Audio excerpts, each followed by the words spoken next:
VK pharmacy classes and competitions में आपका स्वागत है। मैं Vivek Kumar, B pharm third semester का subject pharmaceutical organic chemistry second का टॉपिक बेंजीन पढ़ने वाले हैं हम। तो benzene, structure of benzene, derivatives of benzene, chemical reactions of benzene.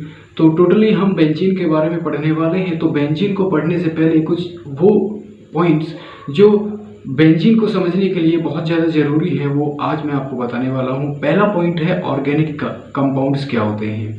दोस्तों, फर्स्ट सेमेस्टर और सेकंड सेमेस्टर में बता चुका हूँ कि वो कंपाउंड जिसमें कार्बन एटम प्रेजेंट होता है वो ऑर्गेनिक कंपाउंड्स होता है।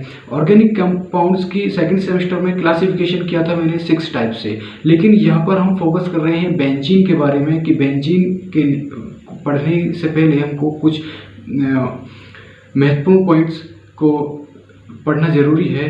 तो मैं ऑर्गेनिक कंपाउंड्स को 2 टाइप से डिवाइड करूंगा, एलिफेटिक और एरोमेटिक। एलिफेटिक में दोस्तों वो आते हैं जिनकी जो ओपन चेन रखते हैं, साइक्लिक नहीं होते हैं, ओपन चेन होते हैं, जैसे कि एल्केन, एल्कीन, एल्काइंस हैं।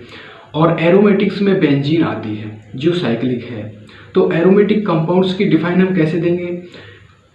एरोमेटिक कंपाउंड्स वो कंपाउंड्स होते हैं जो हुकल्स रूल को फॉलो करते हैं। अब हुकल्स रूल क्या है? अकॉर्डिंग टू हुकल्स रूल्स कंपाउंड जो है वो साइक्लिक होने चाहिए। अब साइक्लिक कंपाउंड्स क्या होते हैं? जिनका फर्स्ट एटम लास्ट एटम से अटैच होता है।